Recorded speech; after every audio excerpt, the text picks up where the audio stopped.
My parents cut me out of their will after I refused to lend money to my deadbeat sister. Hi, Reddit. I never thought I'd be one to post here, but I feel like I'm losing my mind, and I don't know if I'm in the wrong. For some background, I'm a 32M, and I've worked really hard to get where I am today. I have a decent job, a modest house, and a little nest egg saved up for emergencies and the future. I don't live extravagantly, but I'm proud of the life I've built. Then there's my younger sister, Mandy, 29. Mandy has always been the golden child, to put it lightly. She's always been reckless with money, constantly relying on our parents to bail her out whenever she overspent on clothes, vacations, or her MLM schemes. For years, my parents have coddled her, making excuses for her poor decisions and throwing money at every problem she creates. Meanwhile, I was expected to figure things out on my own, and I did. Recently, Mandy got herself into yet another mess. She maxed out several credit cards and took out payday loans to fund a wellness coaching business that failed almost immediately. Now she's tens of thousands of dollars in debt. Mandy went crying to our parents, but they've already drained a lot of their savings helping her in the past. So, guess who they turned to? Yep, me. My mom called me last week and said, "You're in a good place financially, sweetie. Can't you help your sister out this once?" I told her no, politely but firmly. I explained that I wasn't comfortable giving Mandy money because she hasn't shown any willingness to change her spending habits. My mom got quiet and said, "Well, if you won't help family, who will?"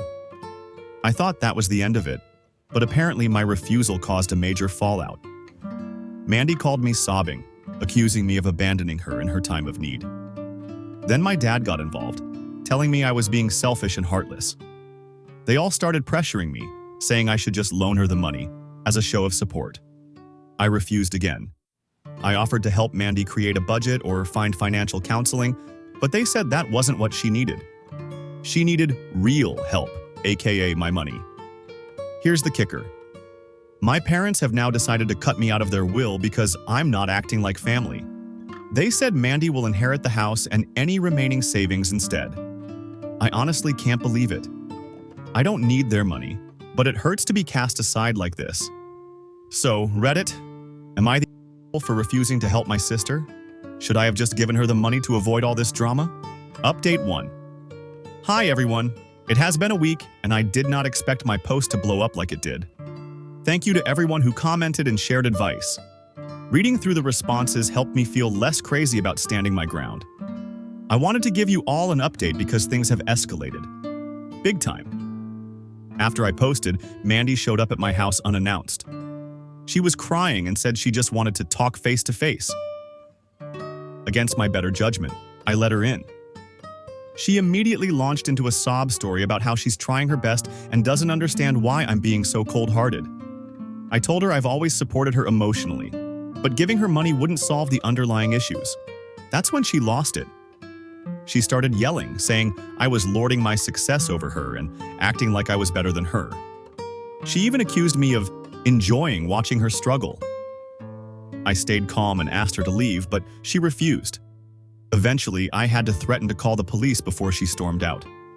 The next day, my mom called me, furious.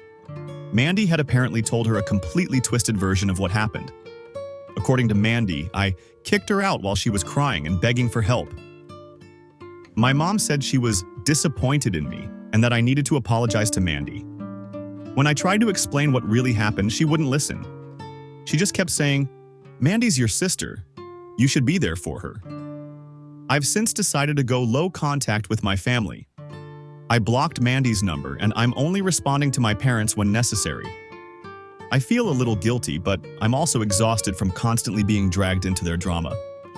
For now, I'm focusing on protecting my peace. Update 2. Hello again.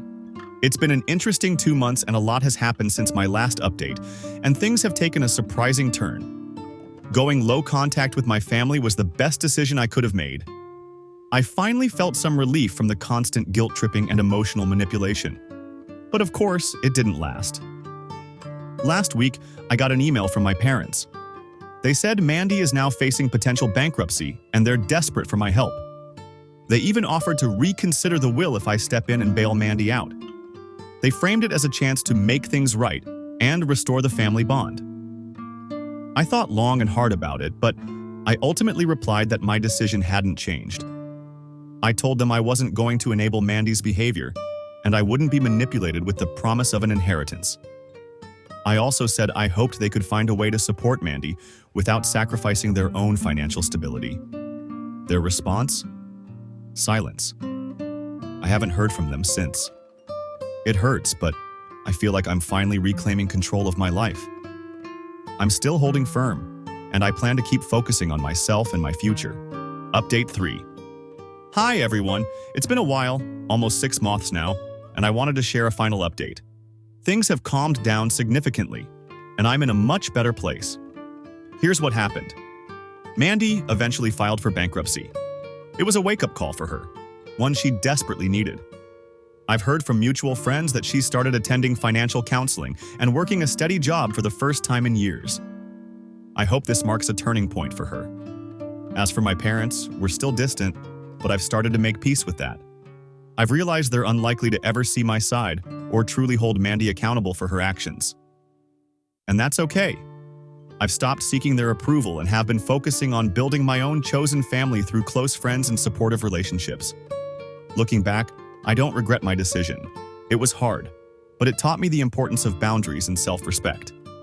To anyone dealing with similar family dynamics, you don't have to set yourself on fire to keep others warm. Thank you to everyone who offered support and advice along the way. You've all helped me more than you know. So, did I do the right thing? Let me know in the comments below.